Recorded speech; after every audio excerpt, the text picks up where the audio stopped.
सात संगत जी, प्यार से कहिए धन निरंकार जी। सात संगत जी, आज का विषय है निरंकार की गुलामी। सात संगत, जहां पर गुलाम शब्द आता है, पुराने समय में गुलाम हुआ करते थे, तो जो उनको कोई खरीद लेता था तो फिर उनकी अपनी कोई मर्जी नहीं होती थी, अपना उनका कोई भी वो नहीं होता था। जैसा उनका मालिक कहता था वैसा ही उनको करना पड़ता था, वैसे ही वो हो जाते थे, वो गुलाम बोलते थे उनको।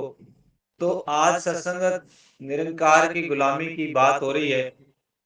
ये बड़ी भागों से मिलती है, बड़ी किस्मत से मिलती है। बड़ा रहमो करम होता है मुर्शिद का कि वो अपना गुलाम बनाता है, अपनी गुलामी बख्शता है। सत्संगत, कितने कितने बरसों बरस निकल जाते हैं। महात्मा तो यहाँ कहते हैं कि यहाँ तक अरदास प्रार्थना करते हैं प्रभु के चरणों में कि तेरे दरदा कुकर हो, कि तेरे दर का कुत्ता भी बन जाऊं। क्योंकि सत्संगत वो ऐसा क्यों कह रहे हैं? गुलामी तो किसी को भी अच्छी नहीं लगती, गुलाम शब्द तो किसी को भी अच्छा नहीं लगता, लेकिन इस गुलामी के अंदर वो आजादी छिपी है जो जन्म मरण से मुक्त होने वाली। वो आजादी सबको मिल जाएगी जो जो निरंकार प्रभु परमात्मा के गुलाम होते चले जाते हैं। इनकी गुलामी गुलामी से सत्संगत जन्म मरण के चक्कर खत्म हो जाते हैं, मुक्ति मिल जाती है सत्संगत। और इसका उदाहरण हमने देखा, भक्त हनुमान कैसे अपने प्रभु के चरणों में हमेशा अर्पित समर्पित रहते थे। अपनी तो कोई बात नहीं रखते थे कि मुझे क्या अच्छा लगता है, जो प्रभु का वचन आ रहा है सत वचन करके वो प्रभु का गुणगान करते हुए उस काम को करते चले जाते थे, बिल्कुल एक सच्चे गुलाम की तरह। और आपने देखा प्रभु ने उनको इतने आशीर्वाद दिए कि आज प्रभु राम से ज्यादा उनके मंदिर है, उनकी पूजा हो रही है। तो ऐसा आशीर्वाद दे देते हैं। इनके गुलाम भी सत्संगत बड़ी कृपा होती है जब इनकी गुलामी मिल पाती है।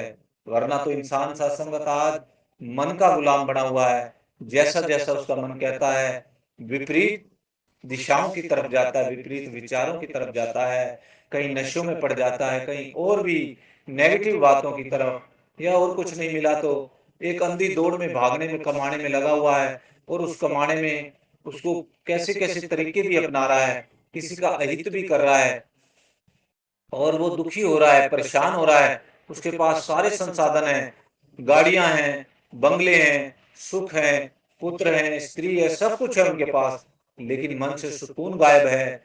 क्योंकि सत्संगत वो मन की गुलामी उन्होंने पकड़ रखी है। जो मन कह रहा है वो करते चले जाएं। और मन तो सत्संगत बेलगाम घोड़ा है, यदि इसको वश में ना किया जाए तो इंसान को पतन की तरफ ले जाता है। और सत्संगत यदि इसको वश में कर लिया जाए तो यही मन प्रभु चढ़ने के साथ जुड़कर, प्रभु की गुलामी के साथ जुड़ करके जन्म मरण के चक्कर से छूटता चला जाता है।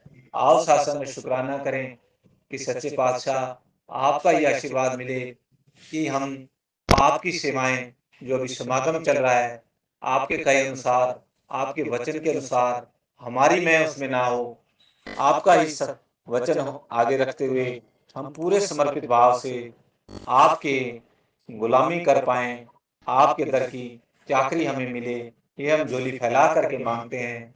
निरंकार प्रभु परमात्मा सकार सतगुरु आपकी गुलामी हमें बख्शना। क्योंकि जिसको तेरी गुलामी आ गई वो सारे लोगों का राजा हो जाता है।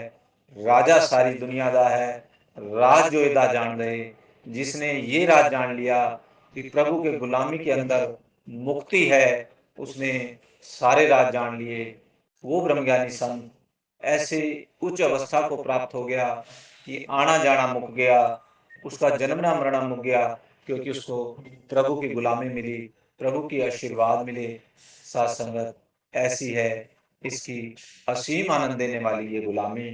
साथ संगत, जो बड़े भागों से बाबा बुल्ले शाह इतना अपने मुर्शद से प्यार करते, इतना अपने मुर्शद के आगे समर्पित रहते, मुर्शद ने भी एक दिन परीक्षा लेने के लिए उनको अपने दरबार से निकाल दिया कि आप मेरे दरबार में मत आना।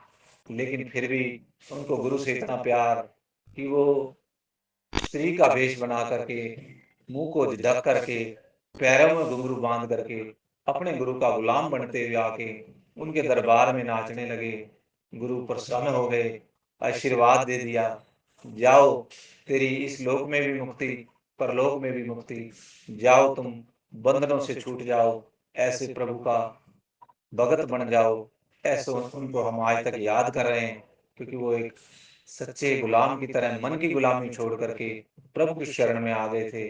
तो ऐसे ही साथ संगत हर ब्रह्म ज्ञानी के संत में हिस्से में ये गुलामी आए कि जो गुरु आखे वो कुछ करना, केवल जो गुरु कहे बस, और कुछ नहीं करना, क्योंकि हम उनके गुलाम हैं। उनकी गुलामी में हमको ये आनंद, ये खुशियाँ ऐसे ही मिलती रहें। बड़े प्यार से कहना, धन्य निरंकार जी।